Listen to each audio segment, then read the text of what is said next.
All right, what is up, everybody? This is Stevie Breach coming to you here today. I wanted to start this video basically as I'm walking away from Monday Night Raw because the one thing I saw more than anything else is the one thing that I think is not done with the whole Seth Rollins, Braun Breaker, Bronson Reed deal. Is if you think about what we just saw as the show ended, was Seth Rollins. He hit the curb stomp on CM Punk, leaving him laying. And it was like he was directing Bronson Reed and Braun Breaker to stand next to him to hold the title up. It was almost like he was the producer of the show telling them to get on their mark. I think the story that's going to slowly progress as of right now is that Bronson Reed and Braun Breaker are not a part of this team. They are just pawns working for Seth Rollins. And this is not them taking over Monday Night Raw like on the night after WrestleMania. This is Seth Rollins taking over Monday Night Raw. This is not Braun Breaker being the future, kind of like rolling it out like Evolution with Triple H, Batista, Randy Orton. Rollins has no intention of ever giving up his spot.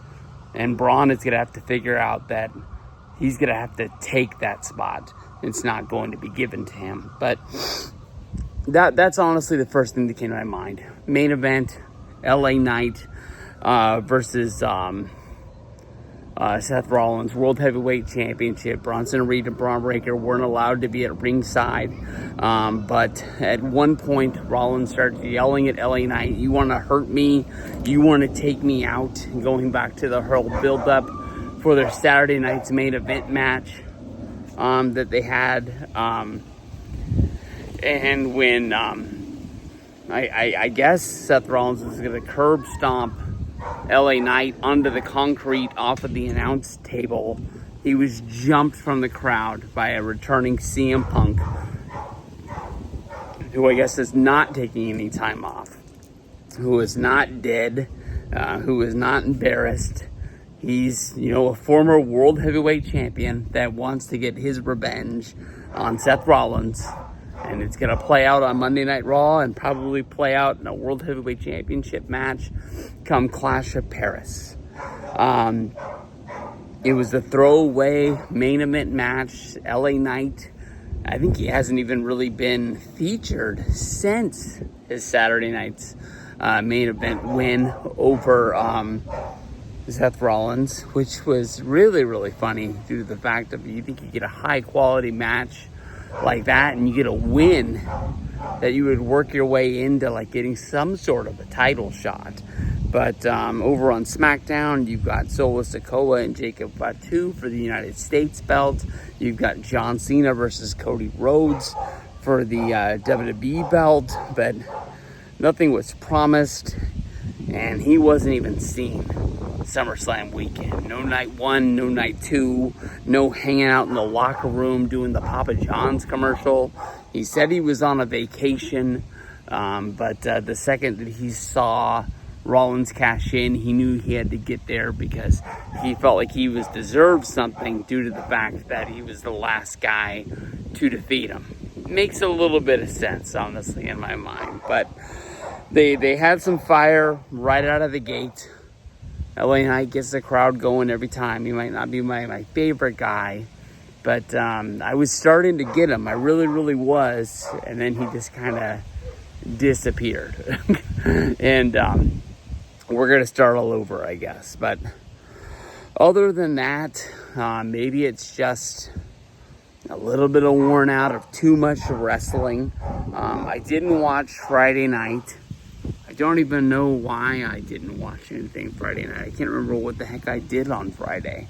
But Saturday and Sunday. Friday I went to Morgan Wallen. Dumbass, that was a damn good time. How could I forget that already? But Saturday and Sunday, we watched the pay-per-view. They weren't overly long. I want to say that they were 3.5 hours, back-to-back nights. But Just a lot of wrestling. We had Sheamus and Rusev. They were out there beating the hell out of each other.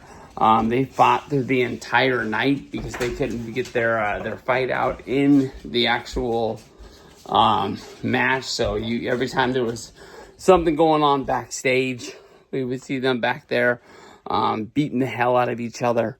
We had Lyra and Becky Lynch. No, it was Lyra and Bailey trying to work out their problems, saying that they're not friends with each other. And I was kept on waiting for Bailey to say that she would go out and she would try and win the championship, and then she would give her a shot at the title. But that was not said. It's just they basically told each other to go separate ways while Bailey was trying to get her on the same page. So maybe that's the storyline of Bailey trying to earn Lyra's trust back. But Becky Lynch comes out to the ring. We have Nikki Bella come down there. I guess she is as close to full time as she could be, honestly. I mean, with the Maybelline money, when it comes to women in WWE, I don't think there's anybody more mainstream than Nikki Bella, and quite possibly, I think they're probably paying Nikki Bella her contract for her to be in those commercials when they roll those things out. But I always liked Nikki. Her last match against Chelsea wasn't great, but she'll get back to it. She'll get back in the groove. I guess we're going to have Nikki versus Becky at the Clash of Paris. But next week, we're going to have Becky against Maxine Dupree, who I thought was in a tag team. Every single time we see her, she's hanging out with Naomi, supposed to be getting trained. So I thought they were building up to them getting a tag match, especially something at Evolution. Never saw it, but she's just going to get a singles match. She ain't going to win, but maybe she'll show us something. I mean, maybe if she's really been working, maybe she's getting better, and we can go from there. I mean, we're a long way away from somebody posting that online video of mocking her at that house show. That feels like it was like 2 years ago. She had to have gotten better. I mean, she's not doing NXT. Hopefully she's doing some performance stuff. She's working out at the dungeon with Natty, and hopefully she really is getting better. But honestly, when it comes down to it, there wasn't a ton. I mean, Dom had his match against Dragon Lee. I think what they're doing is they're building up the match for the Triple-Mania deal. It's going to be, the guy that, kept on popping up at, WrestleMania weekend. Vikingo, who's the champion. Dragon Lee's in there. We've got Dom's going to be in there. And then there's another guy. That's the only match that's been named so far. And it really seems like with AJ Styles, wanting to help out Dragon Lee, I think that AJ Styles is going to be at that show. Honestly, WWE is going to be live streaming it on their YouTube. It's going to be in English. It's going to be in Spanish. I watched that when Worlds Collide show, right before Money in the Bank. And that was a little bit too much wrestling for me. If there's 2 shows in the same day, I'm not going to watch it.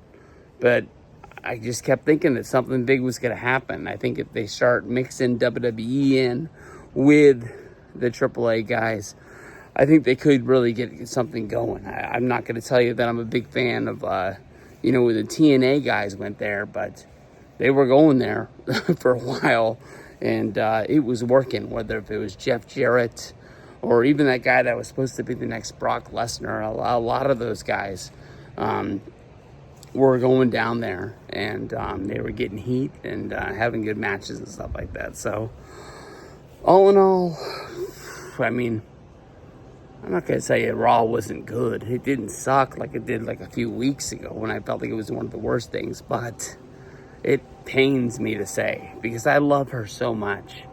The Charlotte Flair and Alexa Bliss promo in the ring about not being friends and not say the F word, not say the A word. And then Charlotte even doubled down on the joke and used it again. That was like some of the worst stuff I've seen on Raw since 2020.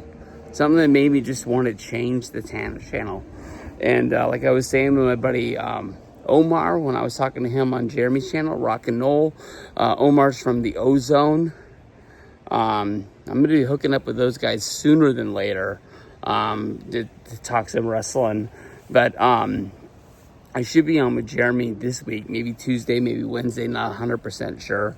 Rock and Roll. We talked about, like when you watch football and you watch wrestling, the bad thing about WWE being on Netflix is how hard it is to get off Netflix, get back to cable, to like channel flip. There's no longer like during the Monday Night War, everybody had the Comcast remote and you just press the button that went to previous channel and you could flip TNT USA, and you didn't have to go up and down and all that jazz. But pulling out of an app, going to another app on just about any smart TV, on an Apple TV, on a Roku, on whatever you use is almost close to impossible. About the best thing Omar said was having his TV on while holding his iPad. And I think he had wrestling on the iPad and he had football on the TV. So we'll see. But that was bad. I love you, Charlotte. Please don't ever see any of my videos when I talk bad about you. But that was bad. That was really bad. But we'll get to it, and we'll see you guys down the road. Peace out, everybody. Hope everybody had a good SummerSlam weekend. We got John Cena answering the challenge, I guess, in Quebec on Friday. John Cena. Let's see if him and Brock Lesnar be getting it on.